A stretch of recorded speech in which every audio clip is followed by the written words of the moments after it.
Good morning, everyone. Welcome to this morning's study. And we're going to look at this document Dwight sent me yesterday.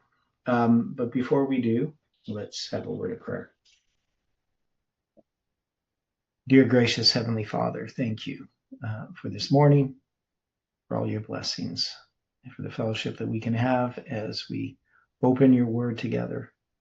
We invite your Holy Spirit to speak to us, to teach us, to guide us, to give us strength and wisdom in dealing with the situations that we encounter each day. And so we ask for your presence today in the study and throughout this day. Be with each person, help them and guide them. And we pray this in Jesus' name. Amen. Okay, so obviously we've still been dealing with this Charlie Kirk assassination.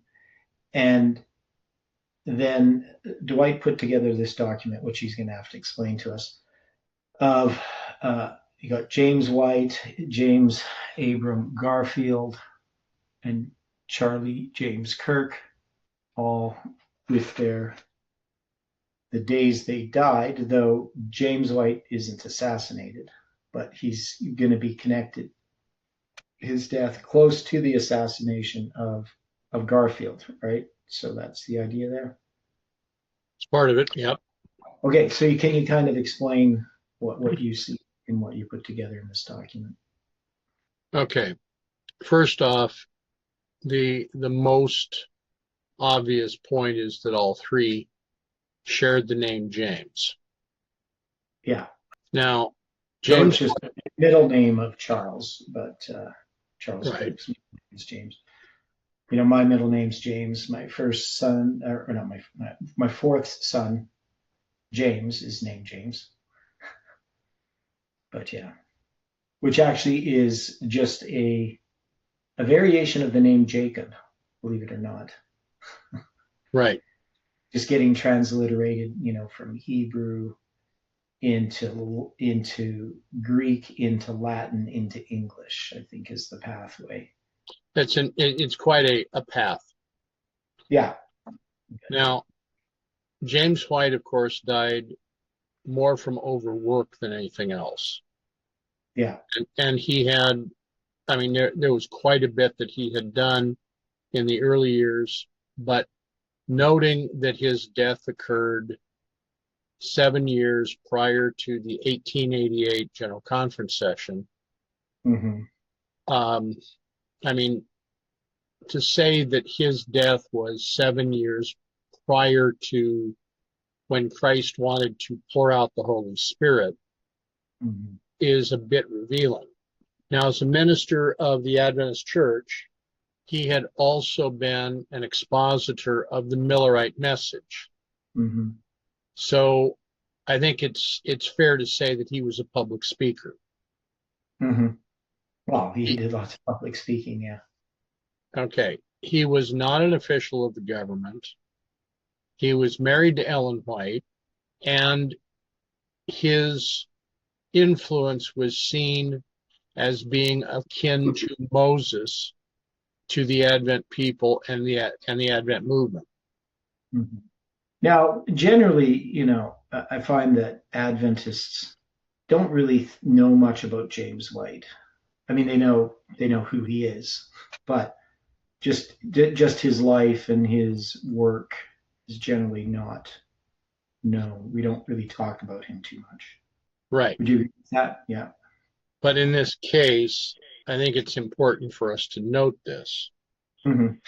Now, James Abram Garfield, where James White was from, I believe, the state of Maine. James Garfield was from Ohio. He served as a major general in the Union Army, and this is while he was elected and serving as a member of the House of Representatives. So he was quite involved with government. Mm-hmm. He was the 20th president of the United States. Now, as a teenager, I have been on the property of James Garfield.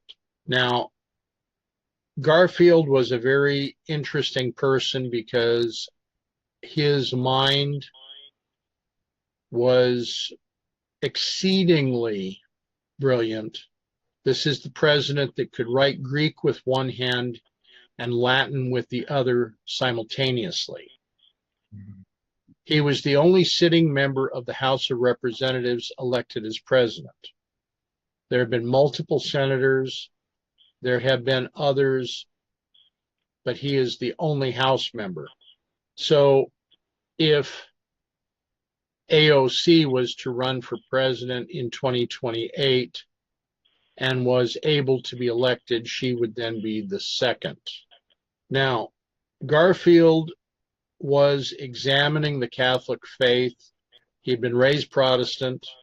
He very easily could have been America's first Catholic president had he lived. Okay. Now, So what do you mean he was examining the Catholic faith? So what was he doing specifically? Just scholarly work? he was quite the scholar. There's actually a proof for the Pythagorean theorem that he addressed that many mathematicians they shake their head at how simple it really is.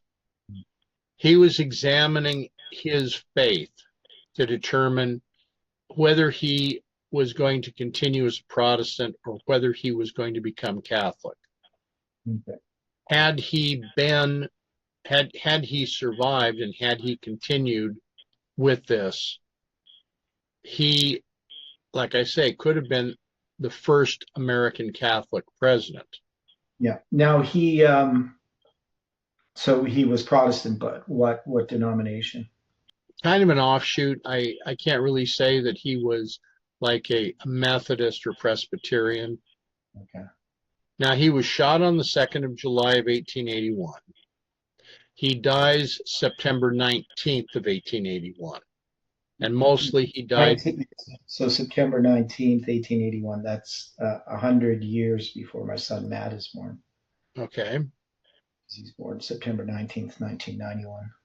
Well, in this situation, the reason for his death was not because he was shot. It was because of the unsanitary practices that many of the doctors used at that time. In fact, Infection then. correct. The man that shot him claimed that it was the doctors that caused his death rather than him being shot. That was his defense. That would be a pretty poor defense, though, because it doesn't matter if the care was bad, because if he hadn't been shot, he wouldn't have to go to the doctor's care. Now, Legally, that would be a pretty bad defense anyway. they seem to think that the man that shot him was either severely narcissistic or could have been syphilitic. Okay. Now, it's interesting that he died 2 months and 17 days after being shot. Yeah. Also, he was the second president assassinated. Yeah. Of course, the first being Abraham Lincoln. Correct. So at this point, America has had 4 presidents assassinated: Lincoln, Garfield, McKinley, and Kennedy. So 3 of those being Republican, 1 being Democrat, but quite honestly, Kennedy today would have been considered a Republican, not a Democrat. Mm-hmm. And we've had 4 that have died in office from various maladies. Now, Charlie Kirk, as we're well aware, this is a man that was not connected as a government official, but he was yet very much involved as a public speaker and as one that was integral in Trump's second election. Now, the reason I was led to put this together was the comment that Charlie Kirk's wife had been raised as a Catholic. Mm-hmm. And there are comments in the public record that Charlie Kirk had been examining the Catholic faith, and had he lived, he could have come out as a Catholic. But it's very, very unlikely. I'm going off of what he himself said. I'm going off what he himself said too. Okay. So he has a lot of problems with Catholicism. Okay. So I mean, he examined Catholicism, his examination, and I looked at recent things where he talks about it. He's not very impressed. Okay. So yeah. I'm finding that these three men, all connected with the name of James, Mm-hmm. having their demise in some ways interrelated. I mean, James White interrelated with Garfield, Garfield interrelated with Charlie Kirk, made interesting points. Okay. Now, the fact that Garfield's death from the time that he was shot took place 2 months and 17 days after he was shot, and again 7 years prior to the 1888 General Conference session, was also intriguing to me. Yeah. Yeah. So definitely James White. I mean, he's dying in between that period when Garfield is shot and dies. Yeah. So that's going to be what, 30? It's 35 days. Yeah, 35 days, but then before he dies. So you did 35 days from when he died, and then you got another 40, what is that, 45 days? August 6th to September 19th. So that's 31 to the 6th. And then you add, okay, so you'd add 34 days. 44 days. All right, you're correct. Yeah, or 40, yeah, 44 days. Okay, 35 and 44, so 79 days. Okay, yeah, so, I mean, obviously James White died on August 6th, which is the date we have for Hiroshima. It's also my mom's birthday. Okay, so it's just a bit more information to sort of put there in our memory banks to think about these things. There might be more about that. Okay, so let's go back to here because we're studying Second Samuel now. Okay, so there's some news. Okay, so there's some important news story about a shooting. Well, not anything about it right now. But yeah, so we have a lot of crazy things going on in the world at the present time. Now, yesterday we looked at this story, just the first part of Second Samuel chapter 1, of course, is David hearing about Saul's death. And so we addressed some of the symbols in there, particularly all the digits of July 18, 2020 in three different words. We have it in the word obeisance, head. What was the other one? The ground? No, ground is earth. That's 776. Where's it here? Anybody remember the other one? The crown that was upon his head and the bracelet was on his arm. Okay, I don't anybody remember what the other one was? Yeah, we had the bowed, that's obeisance, and head in that sentence. And then we had, leaned, that's right, when he leaned upon his spear. Okay, so we have these three different words that have those same digits, same four digits. All right, so Saul leaned upon his spear. And then we're going to have that in connection with the chariots and the horsemen. So we have all of these symbols: Gilboa, spear, leaned, the chariots and the horsemen. So the idea is that we have this person who comes to David to deceive him, to draw honor to himself, or to draw himself into David's favor, but it's a deception. So we don't know what that's referring to yet in our time. Now, we did connect a bunch of these symbols with December 25th, 2021. So one of the things that we're suggesting is that this is all referring to that period of time. The time that we're in is this third day, right? So there's going to be 2 days, right? And then the third day. So he had abode 2 days in Ziklag. And it came to pass on the third day that, behold, there came a man out of the camp. So it's in this period of time, but the references are, that is, this person is bringing these symbols, and his story attaches to the past aspect of the movement. So with the end of FFA, its final end, however we would mark that, there are still going to be those who are holding on to some aspects of the message, or at least pretend to, but really are not doing it for the right reason. So is that what we get from the story? Yeah, I think so. Okay. So that's a little bit problematic in the sense, we have either a warning about something that's going to happen, or something that is happening. Regarding the book of James, all these people that having James in their name, James spoke about classism. He spoke against it, and he spoke about self-examination and self-control. Yeah, you're in the book of James. Right. Yeah. Okay.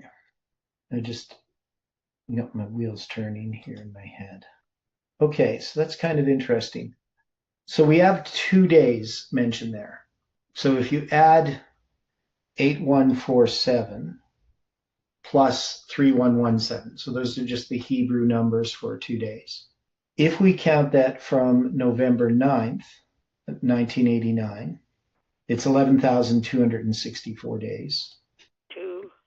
11,260. Yeah. So if we count from November 9th, 89, we come to September 11th, 2020. So now we've had September 11th, 2020 in our lines. We also had September 11th, 2023 and September 11th, 2025. Now, of course, that's 19 years after September 11th, 2001, right? So 19 years is a symbol. Does that make sense? So we have November 9th. So basically it's 19 years plus the 4325, right? 4324, pardon me. So if you take away 4324, you get 6940. 6940 is the number of days in a Metonic cycle in 19 years, right? So it's 19 years plus the 4324, the number of days between November 9th and September 11th. So obviously 2020. So is that significant as dealing with these 2 days? What are the 2 days then represent symbolically? And they're going to be 2 days in Ziklag. Now Ziklag 6860 is it's 80 days less than a Metonic cycle, than 19 years. 6940 is a Metonic cycle, 6860 is 80. I don't know if that's significant, but we got the 2 days.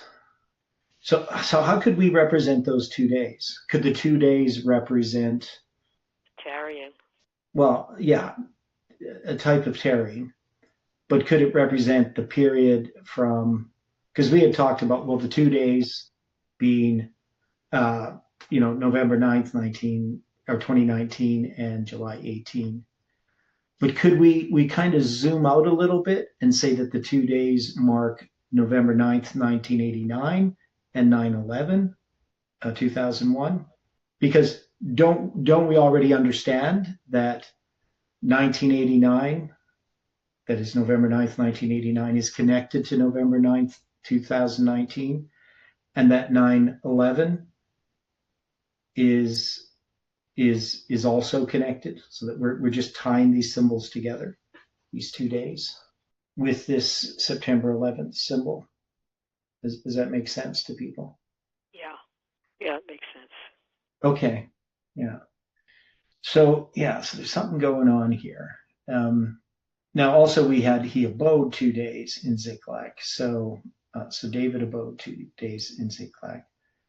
Now the abode, of course, has the 34:27, and we know that's just if we drew the week of Christ from right to left, as the Jews would draw it, then we would have 27 to 34 AD, right, for the week of Christ. So it's tied to the week of Christ symbol in this context, right? Every time you see the word abode, because it's a common word, doesn't mean, you would interpret it as the week of Christ. But here we can. And then we also have the slaughter, right? The slaughter being 5221, backwards is 1225. So it symbolizes December 25th, which could be December 25th, 1991 or December 25th, 2021, right? So when it came to pass on the third day, we now have this man coming out of the camp from Saul with his clothes rent and earth upon his head, right? So he has this symbol. Well, one is you got earth, which is backwards 721, symbol for midnight, and then 7218. So that's the digits of July 18, 2020. But more than that, when he came to David, he fell to the earth, which is a different word for earth, right? It's not the one that refers to dirt, but to the land, and that's 776, the number of days from November 9th, 89 to December 25th, 1991, and he's going to do obeisance. So again, we have the digits of July 18, 2020, and 7812 for the Hebrew number. And then we're going to get that same digits for the word leaned, which is a different word completely, but different order. And then David questions him. So if we have this story, so if we have this story, but if we have this as something in our history, can we put it into the past or is it in the future? Like, is there any way we can put it into the past? Because if we're going to say it has to do with our history, but is it the past history or future history, if that makes sense? Any thoughts on that? Nobody has any thoughts about it? Because we're saying we're in the third day since December 25th, 2021. And the third day being the day that David has heard of what's happened to Saul. Yeah.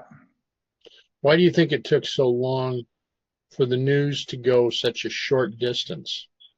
Well, first, we don't know exactly when Saul died, even in connection with David being in Ziklag here, right? So this is just, so after the death of Saul, it says, when David was returned from the slaughter of the Amalekites.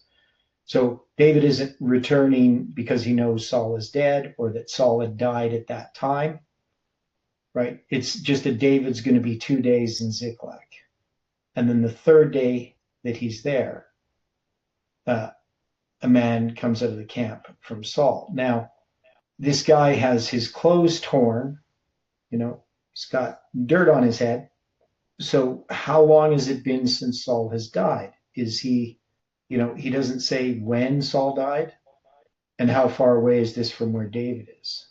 So Ziklag is where David is. Where did Saul die? In Gilboa, right? So how far from Gilboa to Ziklag? Anybody? Well, I'm looking. Okay, it's 187.2 kilometers, according to just to search Google Maps. Now, of course, that would be a drive. It'd be about 2.5 hours. Yeah, 2 hours and 49 minutes, it says here, by the Yitzhak Rabin Highway. Yitzhak Rabin, if people remember him, he's the guy with the eye patch, right? Was that Yitzhak? No, that was. Who was the guy with the eye patch? Meyer or whatever. Okay. Anyway, Yitzhak. So Yitzhak Rabin, which one is he? He's one of the later presidents of Israel. Okay, later. Okay. It's interesting that the Yitzhak Rabin Highway is Route 6. Okay.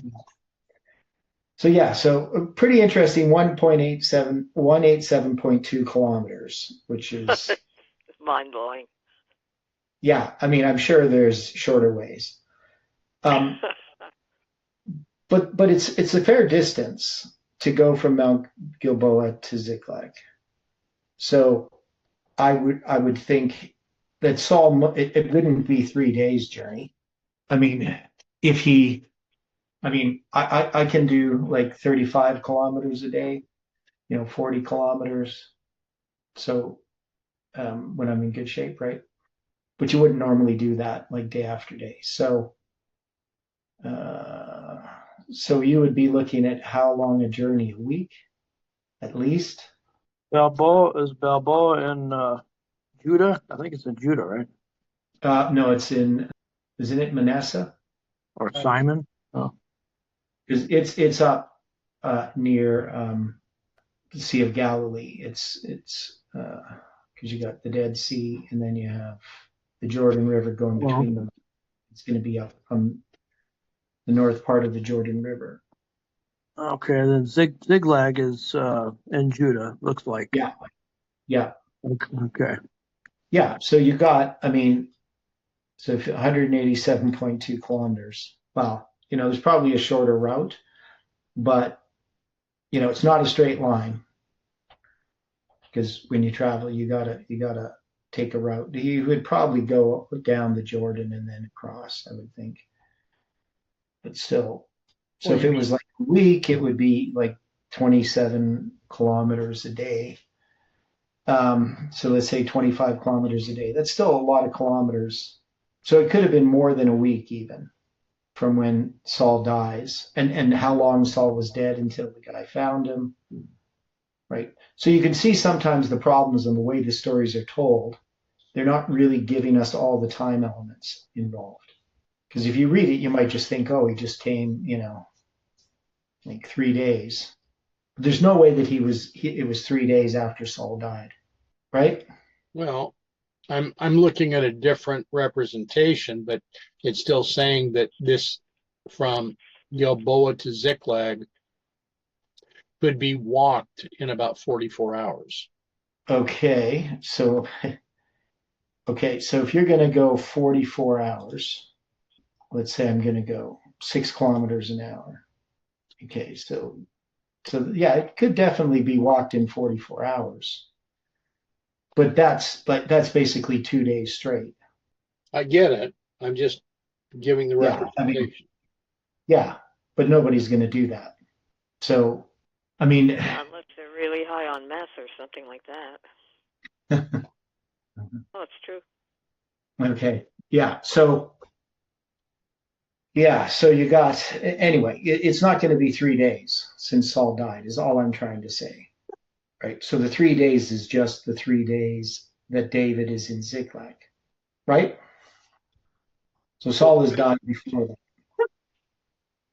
In this situation as well, Ziklag, the current city where Ziklag had been, sits opposite of Ashkelon, one of the 5 cities of the Philistines. Yeah, though it belongs to Judah. Right. Now, if we add the third day, so just as we added the 2 days together, to get 2 days, we got 11,264. If we add the third day, 7,992 plus 3,117, we get 11,109. So 11,109 days just has the digits of 11, 9, and 9, 11. Just there's 3 ones and 1 9, and a 0. So it also could be conceived of as 11, 10, 9, like a countdown. And we have 8, 7, 6, 5, 4, 3, 2, 1, right? So I don't know. So 11, 10, 9 represented that way. If we count it from November 9th, 1989, it brings us to April 9th, 2020, which is March 27th, 2020. So it has that symbol. And it's also interestingly, I'll just show you this. I'll just make sure I did this all right as well. So if we go November 9th, 1989, and you go 11 and 9, it brings you to this date. So this date, Nisan 15, beginning of the Feast of Unleavened Bread, April 9th, which is March 27th. And the mine date is 776. So you get that Wow. number of days from November 9th, 1989 to December 25th, 2021. So I kind of think that as a symbol, it just ties us to these different symbols. It's all. So March 27th, Nisan 15, and the 776. So no, there's lots of symbols here, but this story, the way that I'm taking it, is that it's referring to something future in the movement. So either this is a warning for us to tell us about like false brethren or something like that. I'm not sure what it would Warning to represent. examine our hearts continually. Yeah, well, and we know people can use some of the truth, but it doesn't do the work that it's supposed to do, right? So people can profess to believe something, but not practice it. So it could be a warning in that sense. But David's not deceived by, well, he might be deceived. He might not know that the story's, a fabrication, but the person himself is not going to live, so it doesn't benefit him. Now, let me see here. We got, so we need to look at these notes. So I'm going to share this here once I get it downloaded. Okay, so let's look at what Ellen White says about this story. So there's just some Spirit of Prophecy comments here, which might be really relevant, might bring out some things we don't notice. So, of course, we've just read these verses. Second day, 2 days, the third day, and this man comes out of the camp of Israel. So I saw some in Zion that were languishing. They were dormant and unbelieving. I asked the angel of Zion should languish. Said the angel, she is rising, never to fall again. God has stretched out his hand the second time to recover the remnant of his people. Now, this is a manuscript 5 from 1850. So we know that this comment about stretching out his hand the second time is part of Early Writings, page 74, which was originally published in November of 1850 in Present Truth periodical, which became the Advent Review and Sabbath Herald. And it's going to be that vision that Ellen White had on October 23rd, 1850, though it's a mistake was made and it was written as September 23rd, 1850 in the Early Writings and in the original publication, right? So we've gone through that. So we have this God stretching out his hand the second time to recover the remnant of his people. So it's connected to that vision. I saw some that meet together at the conferences at Oswego and vicinity were not right. They do not partake of the spirit of the lovely Jesus. They have not vital godliness. And unless they soon partake of the spirit of Jesus and have their hearts sanctified by the truth they profess to believe, they will be purged out of the camp of Israel. I saw there needed to be a searching of heart among them.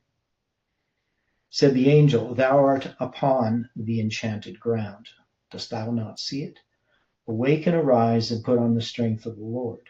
The powers of darkness are rising. Art thou rising? Is it not getting the victory over thee? I was pointed back to the children of Israel in Egypt. I saw when God worked through Moses before Pharaoh. The magicians came up and said they could do the same, that they could work the same miracles. I saw the same work was going on now on the earth that the magicians carried on anciently. I saw the signs and mighty wonders of the devil have increased within a few months tenfold, and it will still be on the increase and spread. And unless Israel is constantly rising and is growing in grace and in the knowledge of the truth, the powers of darkness will get the victory over them. I saw that we must be daily rising and keeping the ascendancy above the powers of darkness. I saw singing to the glory of God often drove the enemy away, and shouting would beat him back and give us the victory.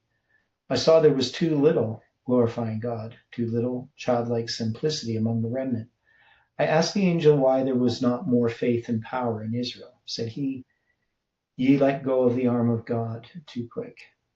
Press your petitions to the throne and hold on by living faith. Believe ye receive the things ye ask for, and ye shall have them." I was then pointed to Elijah. He was subject to like passions as we are, and he prayed earnestly. His faith endured the trial. 7 times he prayed before the Lord, and at last the cloud was seen. I saw we had doubted and wounded Jesus by our unbelief. God's people are rising, said the angel, never to fall again. Be careful, said the angel, lest the branches be cut off, and others are raised up in their stead. I saw some would bear fruit and work to the glory of God. I saw we must keep close to Jesus and fast and pray if we could not get the victory over the power of darkness. I then saw Brother Gorsling, that he had wounded and torn the hearts of God's people.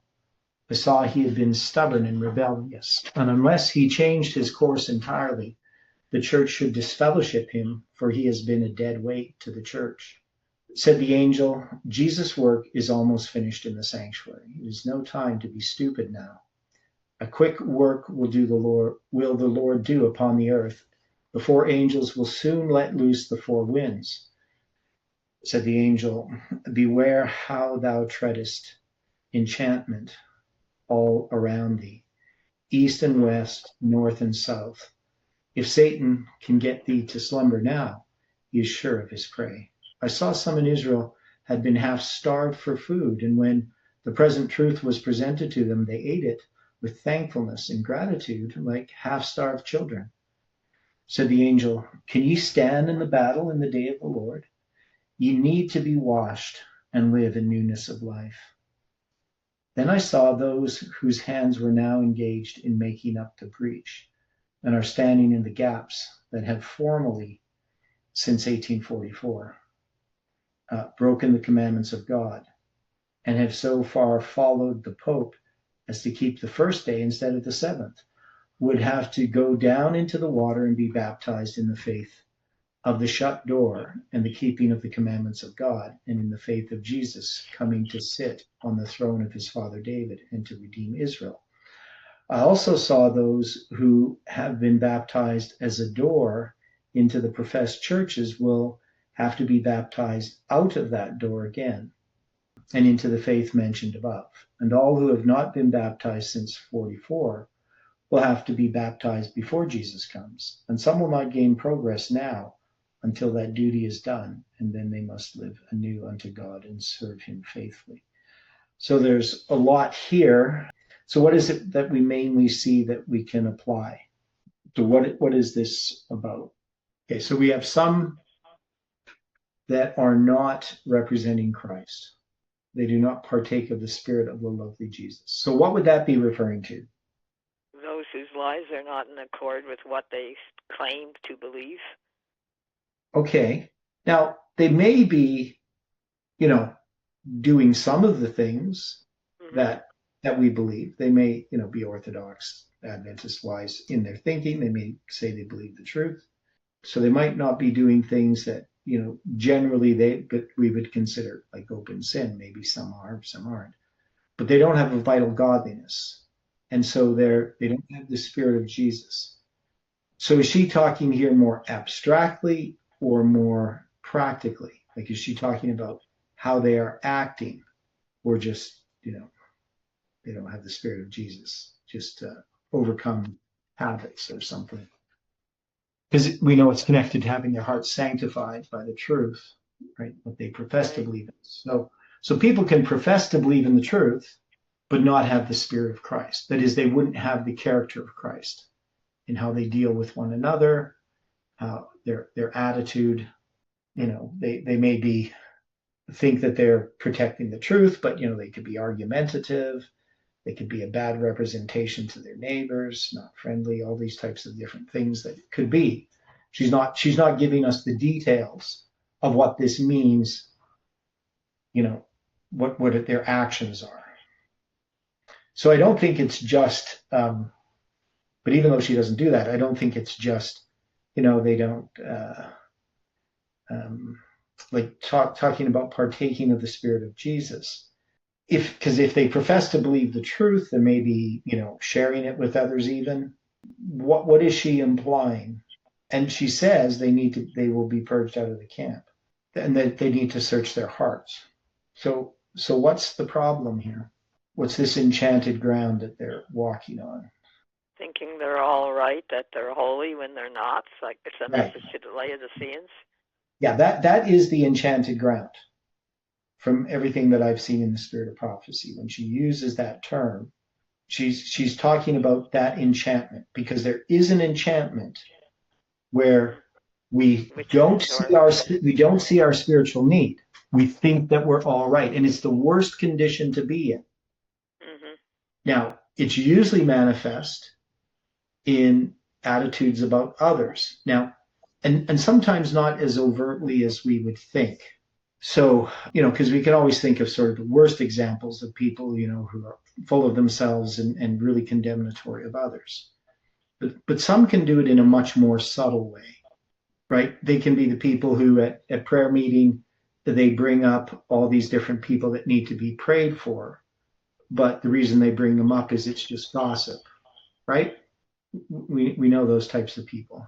So they're going to bring up their concerns when people aren't there, out of, a sort of a feigned caring for that person, when in reality it's just they despise that other person, or they're jealous of that other person, or whatever. So this is a problem. And when I think about this is 1850. But if you read 5 Testimonies, we can see that what she's talking about here, it with some becomes almost general within Adventism. That is, we have Adventists who have a profession of the truth. They'll talk about the Sabbath, the law of God. They know some of the doctrines, and they'll, share those.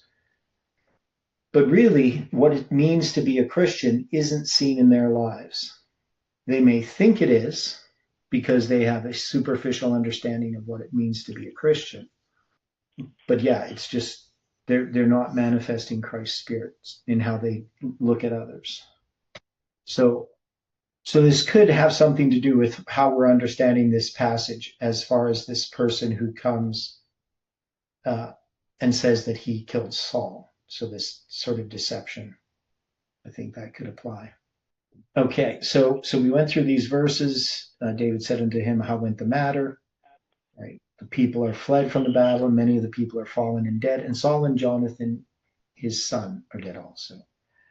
The man said, okay, so they're just going to give us a thing from 1 Samuel where they have a question. Okay, so it's just a scriptural reference. Came out of the army, I fled today out of the camp, and he said, what is there done, my son? So similar situation. Doesn't mean they're parallel, but they could be, right, if we put them on lines. David said unto the young man that told him, how knowest thou that Saul and Jonathan his son be dead? And the young man that told him said, as I happened by chance upon Mount Gilboa, behold, Saul leaned upon his spear, and lo, the chariots and horsemen followed hard after him. Now, we don't really know this Amalekite guy who comes and tells the story. We don't really know the true story of how this guy got the bracelet and the crown, or what his perspective is, right? So we don't have all of the details. We know what happened. We know that Saul killed himself because his armor bearer wouldn't. And then we have this person telling a fake story about Saul, that he killed him. So, I mean, did he happen by chance? What does that mean? So I mean, I think he probably happened by chance to find Saul's body, but he definitely did not come to Saul before Saul died, right?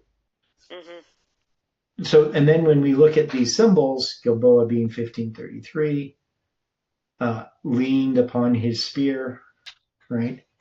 That having to do with, right? So leaned 8172, right? So we have leaned upon his spear. So we have that symbol of July 18, 2020.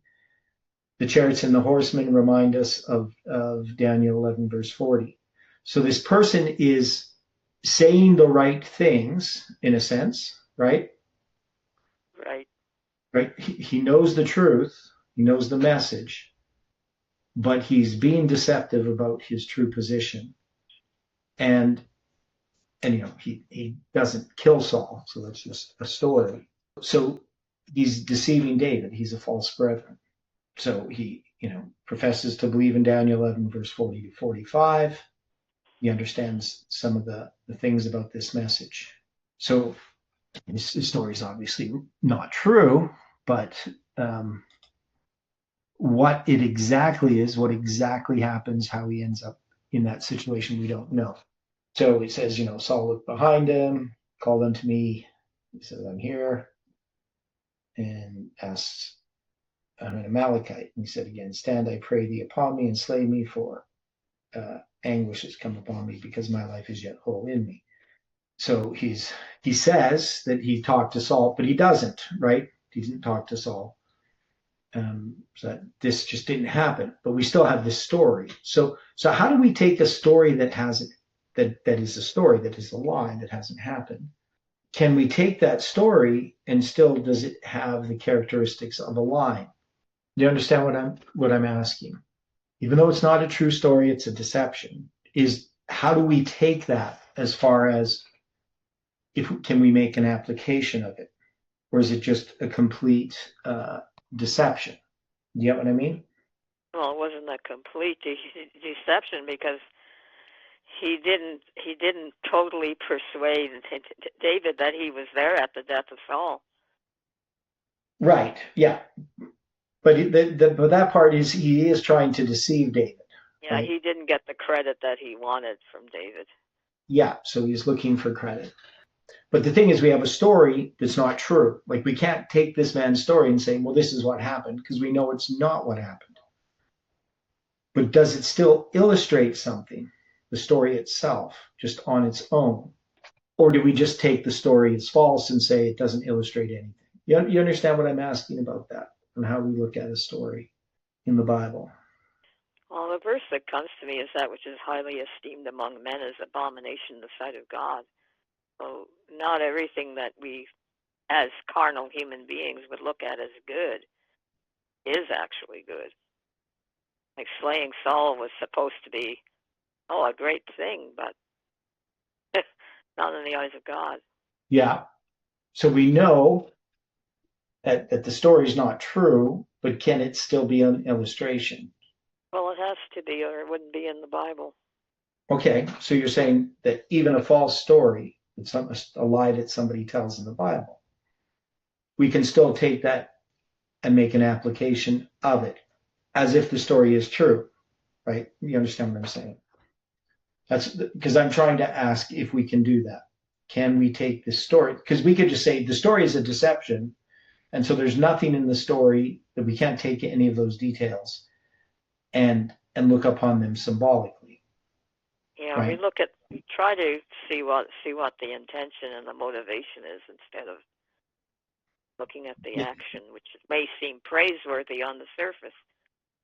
Yeah, and so still, I don't know how to ask the question, but we could say, well, this story is illustrating for us a deception that's going to try to come upon us, right? That there's going to be false brethren and there's going to be people who represent the truth.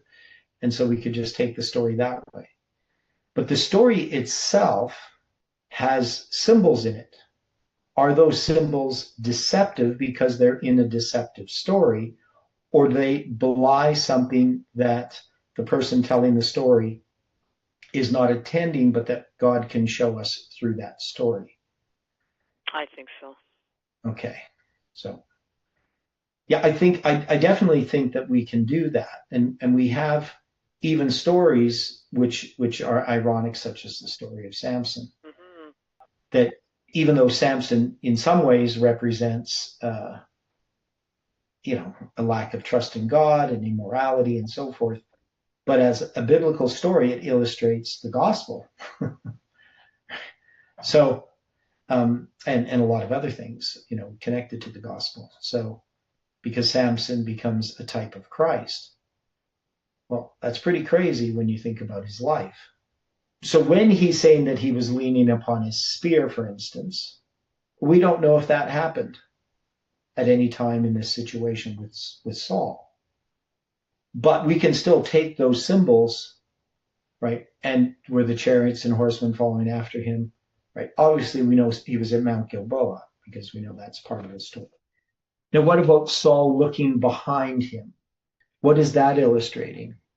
Looking to see where he had been led, looking to see where God has led us. Okay, so here we have this person who's an Amalekite. He's telling this story to David. The story is not true, but it has these symbols that we can attach to this message. And even the idea of looking behind him. One of the things we know is that as we pass through prophetic events, they reflect back upon past events, right? So that's kind of looking behind. So even here in this story, he's illustrating Saul as going to the old past, looking at the old past, looking at the light from the past. But again, all of this is a pretense, right? This didn't happen, but yet it illustrates something that will happen, or even it's in its deception, right? But we could say, and he looks behind him and he sees this Amalekite and he calls, to the guy, hey there, and then the guy says, here I am, okay? And he's going to be asked a question, who art thou? Well, what is this question, who art thou? God is seeking us. God wants us to come forth and proclaim for him. Okay, so we can... Could he be asking what kind of message it is? Could be. Like when God asked Isaiah, who will go for me? And he replied, here I am, Lord. Yeah, so the idea here is, we got Saul asking this question, who art thou? Says he's an Amalekite, and then he says Saul asked to be killed by him. And he says he's going to do it.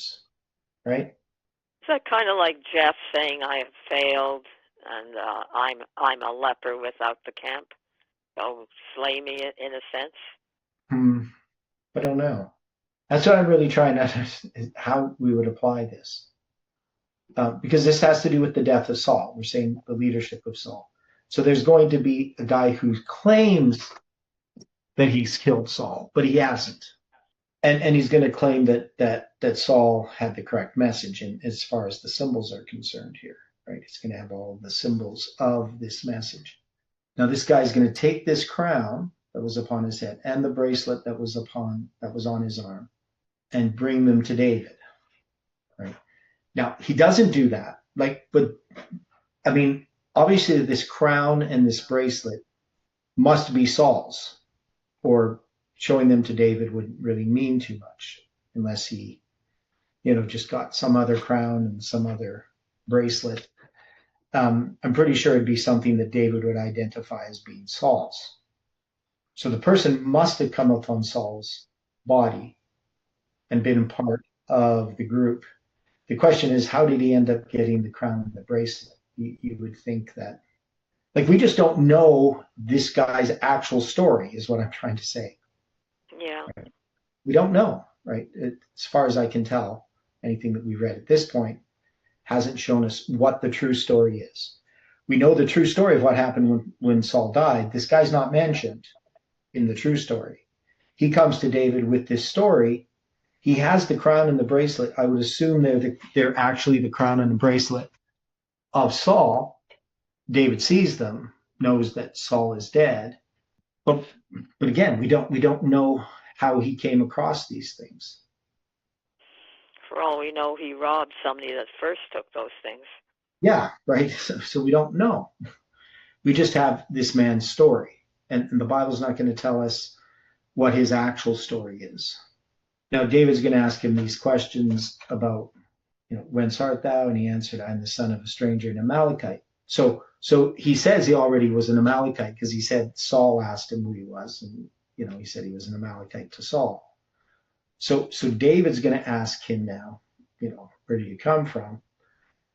I'm the son of a stranger, an Amalekite. So he already told David that, at least the way that the story is told. And then David said unto him, how wast thou not, afraid to stretch forth thine hand again, a hand to destroy the Lord's anointed? Now, why would he ask that question to an Amalekite? Yeah. Because he might just say, well, an Amalekite doesn't care about Saul, but he says, you were afraid. Now, let me see here. So it's just going to bring us back to the story in 1 Samuel 31. I'm just looking at these references. So about killing the Lord's anointed. Okay, well, so David called the young man, said, go near, fall on him. He smote him that he died. Right, smote again is going to be that 5221 Hebrew number. David said unto him, thy blood be upon thy head, for thy mouth has testified against thee, saying, I have slain the Lord's anointed. Okay, so Ellen White says it was the third day since David and his warriors returned to Ziklag. As they labored to restore their ruined homes, they watched with anxious hearts for tidings of the battle, which they knew must have been fought between Israel and the Philistines. Suddenly a messenger entered the town, with his clothes rent and the earth upon his head. He was at once brought to David, before whom he bowed with reverence, expressing recognition of him as a powerful prince, whose favor he desired. David eagerly inquired how the battle had gone. The fugitive reported Saul's defeat and death, and the death of Jonathan. But he went beyond a simple statement of facts, evidently supposing that David must cherish enmity toward his relentless persecutor. The stranger hoped to secure honor to him as the slayer of the king. With an air of boasting, the man went on to relate that during the battle, he found the monarch of Israel wounded and sore pressed by his foes, and that at his own request the messenger had slain him. The crown from his head and the golden bracelets from his arm he had brought to David. He confidently expected that these tidings would be hailed with joy, and that a rich reward would be his for the part that he had acted. But David took hold on his clothes and rent them, and likewise all the men that were with him, and they mourned and wept and fasted until even for Saul and for Jonathan his son, and for the people of the Lord, and for those of the house of Israel, because they were fallen by the sword. The first shock of the fearful tidings past, David's thoughts returned to the stranger herald, and the crime of which, according to his own statement, he was guilty. The chief demanded of the young man, whence art thou? And he answered, I am the son of a stranger and an Amalekite. And David said unto him, how wast thou not afraid to stretch forth thine hand to destroy the Lord's anointed? Twice David had had Saul in his power, but when urged to slay him, he had refused to lift his hand against him who had been consecrated by the command of God to rule Israel. Yet the Amalekite feared not to boast that he had slain the king of Israel. He had accused himself of a crime worthy of death, and the penalty was inflicted at once. David said, thy blood be upon thy head, for thy mouth hath testified against thee, saying, I have slain the Lord's anointed. David's grief at the death of Saul was sincere and deep, evincing the generosity of a noble nature. He did not exult in the fall of his enemy. The obstacle that had barred his access to the throne of Israel was removed, but at this he did not rejoice. Death had obliterated the remembrance of Saul's distrust and cruelty, and now nothing in his history was thought of but that which was noble and kingly. The name of Saul was linked with that of Jonathan, whose friendship had been so true and so unselfish. The song in which David gave utterance to the feelings of his heart became a treasure to his nation and to the people of God in all subsequent ages. Okay, so we looked at David's lament for Saul and Jonathan. So is there anything in there that Ellen White adds that helps us? Well, perhaps when we see the church totally ruined, we can think of this passage in Samuel, Okay. and we can see that Jeff has gone off the rails. How are the mighty fallen? Yeah. Mm. Well, what does that say about us? Yeah, really. Beware. Mhm. That verse in Mhm. Peter about beware of falling from our own steadfastness. Because it can happen in a moment. We're not watchful. Yeah. So, so she doesn't really say anything that differs from what we've chosen. We to interpret this passage of this person's deception. So she doesn't say anything different that I can see. Yeah, Proverbs warns us too about gloating when our enemy falls or fails. Mm-hmm. God will deal with us accordingly. Yeah. Yeah. Okay, so we got David's lament for Saul and Jonathan. David lamented with this lamentation over Saul and over Jonathan, his son. Right, and we went through this yesterday. Also, he bade them teach the children of Judah. Bow, right, the use of is added. Behold, it is written in the book of the upright. So the book of Jasher may not be a proper name. Yeah, and it was just in the comments there in the chat where pleasure derived from someone from another person's misfortune, Schadenfreude, which in German they have to have a word for it. Pronounced Schadenfreude. Schadenfreude. Freud? Freud, yes. Schadenfreude. Schadenfreude. Yeah. Basically also describes today's professional sports. Oh, wow. Yeah, that's why I've never been, I always hate when people win because then somebody lost, and I always feel bad for the person that lost. I know it's pretty tough for me. Well, these professional sports are so brutal, so Yeah. self-exalting. I can't stand them, and all the money that's involved, and the sex trafficking, a whole lot of connections there. I stay Sex clear of them. trafficking in sports? What are you talking about? Oh, yeah, it's famous for that. The Olympics. Yeah, there's been lots of Really? exposés about that. Really? I never heard of that. Okay. Oh, I have. I've been to the conventions and listened to. I spoke at one of them actually. Okay. Anyway, the point is the Germans have to have a word for it. We don't have a word for it in English. We have to say taking pleasure, or we get pleasure derived from another person's misfortune. Anyway, yeah. So David, of course, here his lament for Saul and Jonathan. So as Ellen White says, he's not thinking about all of the bad things about Saul. Now we can see, with the death of Charlie Kirk, people who were celebrating his death or, thinking that he deserved to die. And that's the spirit of the world. Mm-hmm. Hyenas. Yeah, it's just that, as a Christian, we don't delight in the death of the wicked. Yeah, and Jeremiah, I think it says, I have no pleasure in the death of the wicked. Yeah. Let's return from their sin and repent. Yeah, but especially when people are cheering on the death of the righteous. No, that's Satanism. Yeah, well, it's cruel. It's very unchristlike. So we can see that this lamentation of David, it shows that he's a man after God's own heart, right? One is David would not, kill Saul, trusting in God.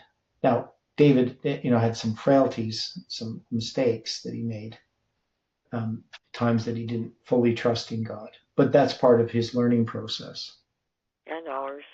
You look at this Charlie Kirk thing, and you pray for the family, but you also pray for the one that shot him because he's going to die, and he needs Jesus before he dies.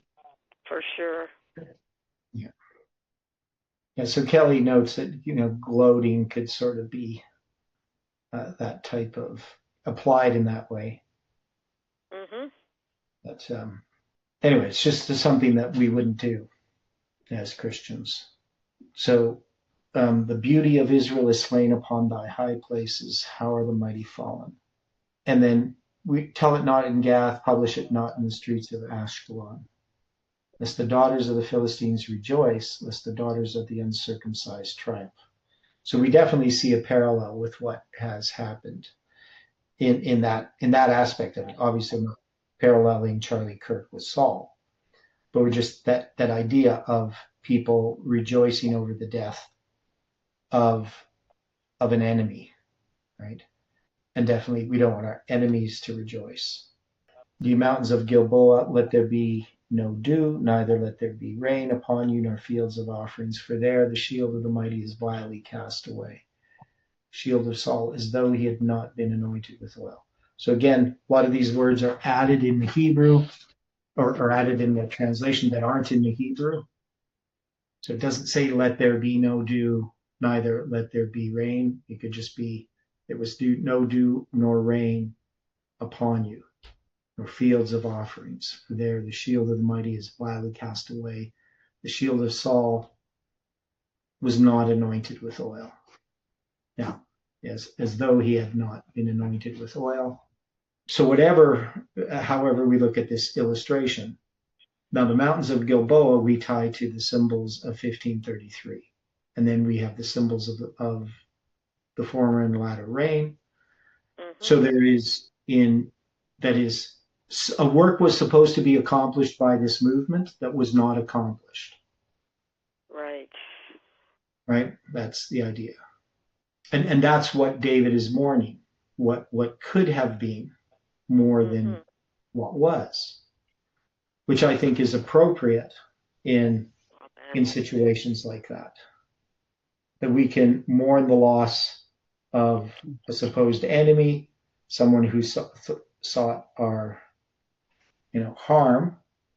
One is we actually care about them, right? It's not like where and I kind of liked just because we only got a couple of minutes, but at the memorial you're going to have Erica Kirk forgiving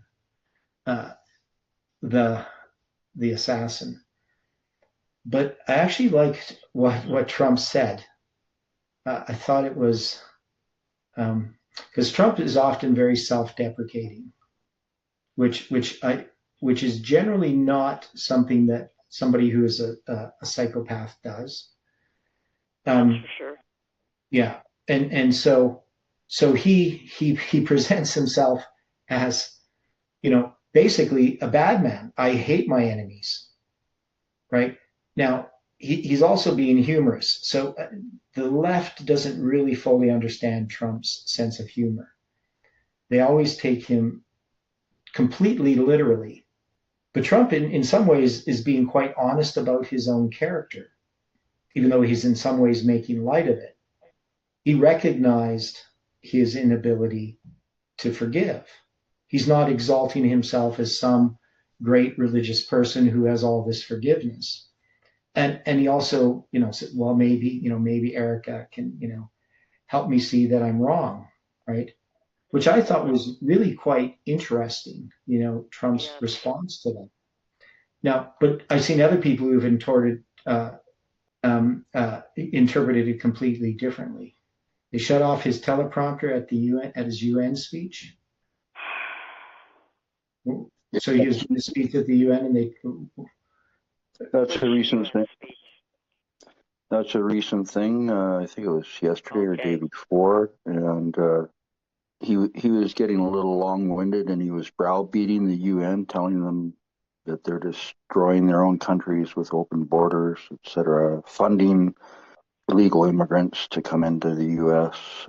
And he was going on quite long, and then they shut off his teleprompter. Wow, and so then then he went on even longer, and and then there was they also, when he was about to get on the escalator, it stopped. turned it off. Yeah. Yeah, I heard about that. Yeah. Yeah, he said a good thing that Melania's in good shape. She had to walk up. Again, I think that was kind of a self-deprecating reference to himself not being as in good a shape as her or something. Anyway, but yeah, it is kind of interesting, just this sort of the characters are being manifest in people. I guess is people can't hide their true selves in the time of crisis. Their true characters. Anyway, let's close with prayer. Dear Father in heaven, we are thankful, Lord, once again for the time that we have had to study. So we just ask for your continued presence throughout this day. Help us in all that we do. Ask for strength, for clear minds, for wisdom, and help us to trust fully in you. May your angels watch over us and our families, our loved ones, and be with us in our interactions with others. So bring us together again to study is our prayer in Jesus' name.